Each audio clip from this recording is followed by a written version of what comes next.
बड़ी ज़बरदस्त एक कहानी है और बड़े ज़बरदस्त मेहमान हैं जिस वक्त हमारे साथ मौजूद हैं।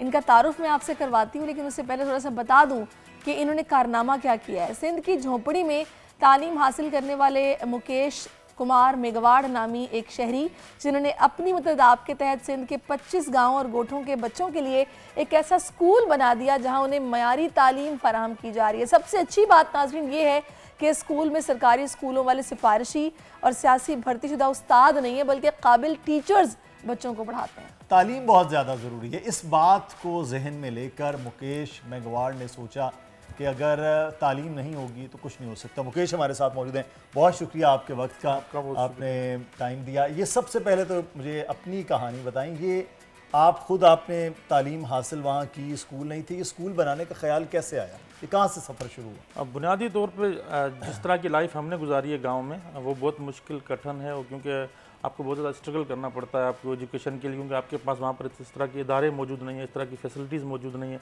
गवर्नमेंट स्कूल जो है वहाँ पर एक क्लास के अंदर 100 बच्चा बैठा हुआ है, पढ़ाने वाला टीचर एक है, तो आपके पास कोई फैसिलिटी नहीं होती। अच्छा। तो हम भी उसी सफ़र में चल ही रहे थे। अचानक से एक इदारा था मेहरगढ़ इस्लामाबाद से, और वहाँ पर 2 महीने का लीडरशिप को कोर्स था, उसमें मैं सिलेक्ट हुआ। वहाँ पर पाकिस्तान, उस वक्त आप क्या कर रहे थे जब? उस वक्त मैं एक स्कूल में स्वीपर था, गवर्नमेंट स्कूल था। स्कूल में स्वीपर था, मेरी जॉब सफाई की जॉब थी। बिल्कुल। अच्छा, तो आपने कितना पढ़ा हुआ था? तब मैंने एफएससी किया हुआ था। अच्छा। और एफएससी करके आप स्वीपर? एग्जैक्टली। आपने बच्चों को ट्यूशन क्यों नहीं पढ़ाया, आप स्वीपिंग क्यों? क्योंकि गांव में ट्यूशन का कोई कॉन्सेप्ट ही नहीं होता। हाँ, गांव में तो ट्यूशन वाला, क्योंकि आपके पास स्कूल का कॉन्सेप्ट नहीं है, तो ट्यूशन का कहाँ होगा। वो सारे मौके शहर में मौजूद है, गाँव में नहीं है। गाँव में आपके पास कुछ करने के लिए जुस्तजू जरूर होती है, मगर उसके लिए कोई राहें हमवार नहीं होती। ठीक है। अच्छा, फिर उसके बाद आप बता रहे थे कि वहाँ से लीडरशिप कोर्स के बाद फिर लीडरशिप कोर्स में जब पूरे पाकिस्तान के नौजवानों से मिला, तो मुझे एक विजन वहाँ से मिला कि यार कितने अच्छे अच्छे लोग हैं और उनके पास अपना एक विजन, एक मिशन है, उनका टारगेट क्लियर है कि उनको लाइफ में क्या करना है। अच्छा। तो मेरे लिए टारगेट ये था कि मुझे कोई बड़ा अफसर नहीं बनना, मुझे कोई बड़ी जॉब नहीं चाहिए हाई फाई। मैंने जाके गुजर सफ़र के लिए कुछ भी आप कर सकते हो, मगर जिस तबके से आप ताल्लुक़ रखते हो उनकी ज़िंदगी के लिए तो कुछ करना चाहिए। जो तकलीफ़ें जो जिस दौर से हम गुजरे हैं, कम से कम जो हमारी आने वाली नस्लें हैं वो ना गुजरे। तो हमारे दोस्त थे कुछ, वहाँ पर उनके साथ मिलके हम झोंपड़ी नुमा जो स्कूल थे, बंद पड़े थे गवर्नमेंट के 1 रूम स्कूल, वहाँ पर बच्चे ज़्यादा थे मगर टीचर्स नहीं थे, तो हमने अपनी जेब से कुछ कंट्रीब्यूशन करके वो स्कूल खोले, चलाए। फिर दोस्त जुड़े, बाकी उन्होंने कंट्रीब्यूट करना शुरू किया, तो 3-4 स्कूल मुख्तलिफ जगहों पे चला रहे थे। जहाँ पर अभी मेरा स्कूल है, वहाँ से 7-8 किलोमीटर दूर एक गाँव था कृष्ण ठाकुर का, वो स्कूल बंद था, हमारे 200 बच्चे थे। अच्छा। तो हमारे दोस्त थे वहाँ पर, अजमल एजुकेशन एक्टिविस्ट हैं, उन्होंने वहाँ पर इनिशिएटिव लिया, हम सब जुड़े तो वो स्कूल चलाया। फिर सिंध एजुकेशन फाउंडेशन की एडवर्टाइजमेंट आती है हर साल नहीं कि 1-2 साल के बाद आती हैं, तो वो स्कूल देते हैं नौजवानों को जहाँ पर स्कूल की ज़रूरत है। तो वहाँ पर हमने वो स्कूल अप्लाई किया और हमारा स्कूल हो गया। जब स्कूल बना रहे थे तो हमारे पास पैसे नहीं थे, क्योंकि अच्छा। सिंध एजुकेशन फाउंडेशन आपको सब्सिडी देती है पर चाइल्ड पढ़ाने के लिए, और जो उनका सपोर्ट होता है वो एक मिनिमम सपोर्ट होता है, इतना बड़ा नहीं होता कि आप इतना बड़ा स्कूल बना सकें। हाँ। आप इनिशिएट कर सकते हैं। तो मैंने वो फुटेजेस देखी, वो तो बहुत बड़ा स्कूल आपने बनाया। बिल्कुल। उसमें अभी इस वक्त हमारे पास 12 क्लासरूम हैं, 2 ऑफिसेज हैं, एक लाइब्रेरी है, तो 15 रूम का एक पूरा स्कूल है हमारा। तो वहाँ से वो विजन शुरू हुआ, ज़ीरो से शुरू हुआ था। मुझे नहीं पता था कि ये किस तरह बनेगा, मगर मेरा ये ख्वाब था, ड्रीम था कि स्कूल बनाना है, किसी भी तरह एक ऐसा इदारा हो जहाँ पर किसान, मजदूर, हारियों के बच्चे वो एजुकेशन हासिल कर सके जो वडेरों के, जागीरदारों के, ब्यूरोक्रेट्स के बच्चे इस्लामाबाद, कराची के इदारों में करते हैं। हमारा वहाँ पर है कि अभी एक बहुत खूबसूरत सी लेबॉर्ट्री, साइंस लेबॉर्ट्री बनाएं, ताकि वो सारे एक्सपेरिमेंट बच्चे वहाँ पर कर सकें और उनको फ्यूचर में कोई मुश्किल ना हो। मुझे बताइएगा फंड्स फिर कैसे अरेंज हुए?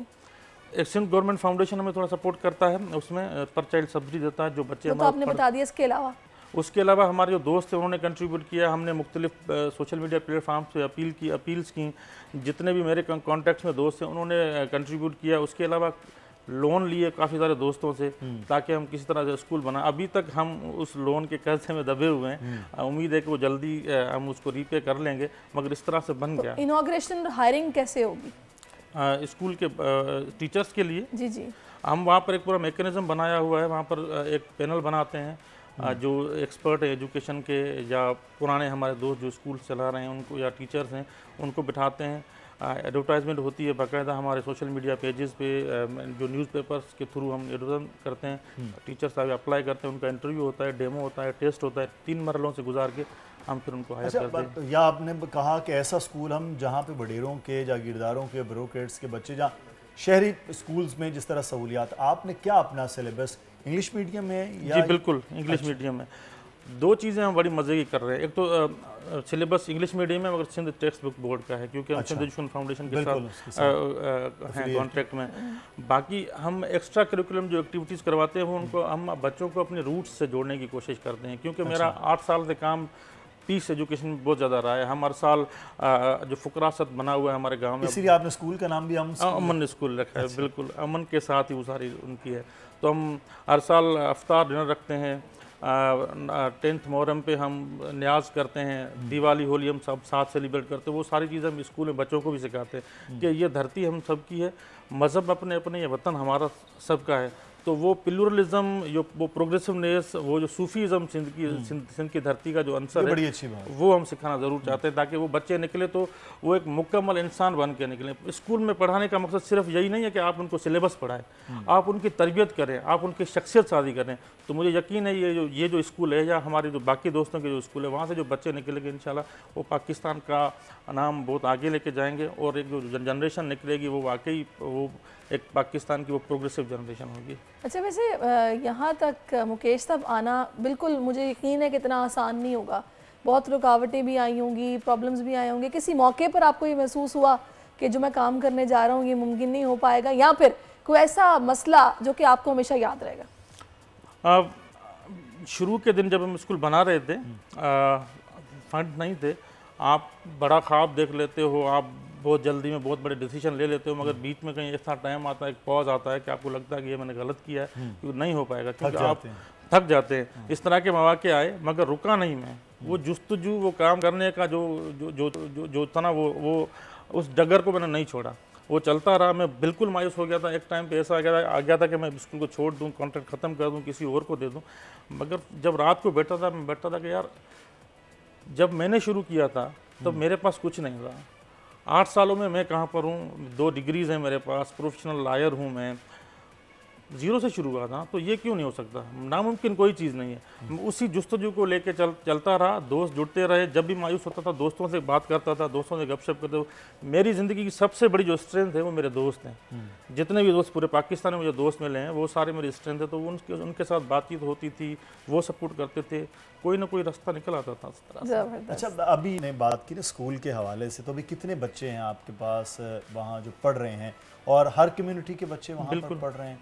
है सिर्फ गरीबों के बच्चे या मयारी तालीम है तो यहाँ तो फिर वडेरों के बच्चे भी पढ़ते हैं? ये बड़ी खूबसूरत बात है। हमारे पास वहाँ पर जो ज़मींदार हैं वहाँ पर बहुत बड़े वडेरे नहीं है मेरे स्कूल के आस पास कुछ 100 एकड़ 200 एकड़ के ज़मींदार, उनके बच्चे भी हमारे पास पढ़ते हैं। अच्छा, किसी गरीब हारी किसान के बच्चे भी पढ़ते हैं, मोची के बच्चे भी पढ़ते हैं, मजदूर के बच्चे भी पढ़ते हैं, सब पढ़ते हैं। और सबके लिए बराबर क्लासरूम है, एक ही चीज़ का, एक ही किस्म का सेटअप है, किसी के लिए कोई अलग से कोई सेटअप वहाँ पर नहीं। बच्चों के माइंडसेट पे काम करते होंगे, ज़ाहिर है उनका माइंडसेट कुछ डिफरेंट तो होगा। बिल्कुल होता है, बड़े चैलेंजेस होते हैं वहाँ पर आते हैं, मगर फिर हम उनकी करते हैं ब्रेनस्टॉर्मिंग, वहाँ पर उनको सिखाते हैं, बताते हैं कि देखिए दुनिया में किस तरह से काम हो रहा है, बाकी चीज़ों में क्या हो रहा है। तो हमें ये फ़र्क ख़त्म करना चाहिए। तो शुक्र है कि अब वो फ़र्क नहीं रहा वहाँ पर। पहले काफ़ी सारे इश्यूज आते थे। बच्चों की जो जहन साजी होती है वो घरों से शुरू होती है। सही। तो जब बच्चे बात कर रहे होते हैं कि मुझे इस गिलास में पानी नहीं पीना, मुझे इसके साथ बेंच पे नहीं बैठना, तो वो आपको लगता है कि यार ये तो इसको पेनिट्रेट घर से किया गया है। हाँ। फिर बच्चों को सिखाते हैं, जो हमारे टीचर्स हैं वो बड़े पॉजिटिव हैं, वो खुद फिर वो फ़र्क ख़त्म करना शुरू कर देते हैं वहाँ पर सिखाते हैं बच्चों को। तो बच्चों के अंदर वो चेंज आहिस्ता आहिस्ता आ जाता है। 1 साल के बाद हमारे पास अब वहाँ पर कोई तबकाती मजहबी कोई नफरत नहीं में था। ये बिल्कुल ये चैलेंजेस थे, क्योंकि बच्चे ये इसमें इस गरीब बच्चे ने पानी पिया या किसी लोअर क्लास के बच्चे ने पिया तो उसमें मैं नहीं पीऊँगा, ये नहीं करूँगा, ये मसले थे शुरू में। तो उनको करना बड़ा मुश्किल था मेरे लिए, मगर वहाँ के जो दोस्त थे उनकी सपोर्ट ली, पेरेंट्स को बुलाया और उनके साथ बैठे, बच्चों के साथ। किस क्लास तक आपने ये स्कूल बनाया है? इस वक्त हमारा स्कूल है एलिमेंट्री स्कूल। अच्छा, 8वीं तक ECE से लेके कच्ची से लेके 8वीं तक। अच्छा। और हमारा जो विजन है कि हम इसको यूनिवर्सिटी बनाएं, अमन यूनिवर्सिटी बने, 10 साल के अंदर की यूनिवर्सिटी बन जाए। मगर इस वक्त जो हमारा पहला स्टेप हुआ कि अभी मैट्रिक तक लेके जाए, क्योंकि गाँव के अंदर जो ड्रॉप आउट रेशो बहुत ज़्यादा है, क्योंकि वहाँ पर अपॉर्चुनिटीज़ नहीं है। आपके पास स्कूल है, झोंपड़ी स्कूल बना हुआ, एक रूम का जो स्कूल है वहाँ पर 100 बच्चे हैं और हर स्टैंडर्ड का बच्चा है, 1 2 3 4 5। एक टीचर क्या पढ़ाए उनको। हाँ। तो हमारा यही था कि ये झोंपड़ी स्कूल जो 1 रूम्स के तो टीचर भी एक होता है, एक होता है, बिल्कुल। एक बच्चे की बारी 10 दिन के बाद आती है उनसे कुछ पढ़ने की या पढ़ाने की। तो हमने कहा कि यार ये कॉन्सेप्ट से बच्चों के फ्यूचर तबाह हो जाएंगे। और जितने नौजवान बच्चे भी मैं देखता हूँ वहाँ पर 15-16 साल के, वो कोई मजदूरी कर रहा है, कोई खेतों में काम कर रहा है, तो हम चाह रहे थे कि हम कम से कम उनको FSC तक तो तालीम दे सकें ना अच्छी, ताकि वो कुछ ना कुछ कर पाए। काम कोई भी करें, खेती बाड़ी बड़ा बिल्कुल कोई भी काम, लेकिन तालीम होना। अच्छा, वैसे आप लोगों के उधर गांव में लिटरेसी रेट मतलब क्या है कि मतलब आपको टीचर्स आराम से मिल जाएंगे या फिर इसमें दुश्वारी होगी? टीचर्स के लिए बड़ा मसला होता है। पहले टीचर्स मिल जाते थे, क्योंकि इस वक्त जो सिंध हुकूमत ने जो टीचर्स भर्ती की हैं अभी, तो एक बहुत बड़ी खेप जो पढ़े लिखे नौजवान थे वो उस तरफ चली गई। तो हमें बड़ा चैलेंज था वहाँ पर। तो मेरे ये जो IBA के टेस्ट हुए थे बिल्कुल बड़ा चैलेंज हुआ हमारा। उसके बाद जुड्डो सिटी है हमसे कोई 12 किलोमीटर दूर, फिर वहाँ से टीचर हायर करने पड़े। जाहिर है वो थोड़ा सा उनके लिए भी मुश्किल होता है, हमारे लिए भी मुश्किल होता है। आपको कन्वेंट्स वगैरह देने होते हैं, और इनिशियल बेसिस पे आपके पास इतने बड़े पैसे नहीं होते कि आप इतनी अच्छी सैलरी दे सकें। इस वक्त भी हम कोई बहुत बड़ी सैलरी नहीं दे रहे, मगर ये कोशिश करें कम से कम उनके खर्चे मीट हो सकें और स्कूल एक रनिंग फॉर्म में आ जाए, ताकि फिर हम उनकी सैलरीज को भी कर सकें। मगर दोबारा से शुक्रगुजार हूँ तमाम उन दोस्तों का जो बिज़नेस क्लास के हैं, स्टूडेंट हैं, नौजवान हैं, जिन ने 1 रुपये से लेके 1000 तक 10,000 तक भी कंट्रीब्यूट किया। उनकी मदद के सिवा ये स्कूल बनाना नामुमकिन। तो अभी जो फीस स्ट्रक्चर आपने रखे होंगे, गरीबों के बच्चे हैं, फ्री ऑफ कॉस्ट पढ़ेंगे या फीस रखी है? क्योंकि सिंध एजुकेशन फाउंडेशन जो है हमें पर चाइल्ड सब्सिडी देता है, बच्चों की फीस वो हमें देता है। उसमें से हमें टीचर की सैलरी निकालनी होती है, फर्नीचर निकालना, बिजली का बिल, सारी चीज़ें जितना भी है वो सब कुछ हमें उसमें से निकालना होता है। सही। चलिए, ये एक सपोर्टिव एलिमेंट है। इस स्कूल की बिल्डिंग और ये अब कंप्लीट है, ये इसको मजीद एक्सपेंड इसके अंदर करना है आपने, क्योंकि जगह ज़्यादा थी। बिल्कुल, 1 एकड़ कमरे उस तरह से 1 एकड़ की ज़मीन है। अभी कलर का काम रहता है अंदर, बाहर से कलर हो गया, कुछ रूम कलर किए हैं, कुछ रूम रहते हैं, फर्निशिंग का काम है, वहाँ पर लॉन का काम है, पार्क बनाना है अच्छा खासा हमें, वहाँ पर बच्चों के खेल कूद के लिए चीज़ें वहाँ पर चाहिए, और फर्नीचर हमें कोई अच्छा सा फर्नीचर है। अभी तो जो लो क्वालिटी का फर्नीचर हमने लिया है, क्योंकि इतने ज़्यादा पैसे नहीं है आपके पास कि आप अच्छा फर्नीचर ले सके, तो इन चीज़ों की ज़रूरत। अभी समझो कि 85% काम मुकम्मल हुआ, 15% काम रहता है अभी। अच्छा जी हाँ, 15% काम रहता है। तो ये मेरा ख्याल है आज देखने वाले भी सैरिश जो ख़ास तौर पर लोग कहते हैं ना कि बड़े काम के लिए वो जाना वो बड़ा ज़रूरी है, तो बड़ा ज़बरदस्त किस्म का काम है मुकेश, आपका बहुत शुक्रिया।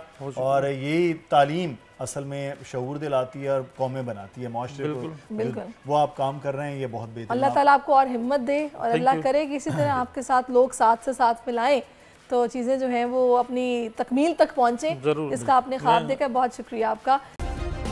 सब्सक्राइब करें और बेल दबाएं ताकि कोई खबर रह न जाए।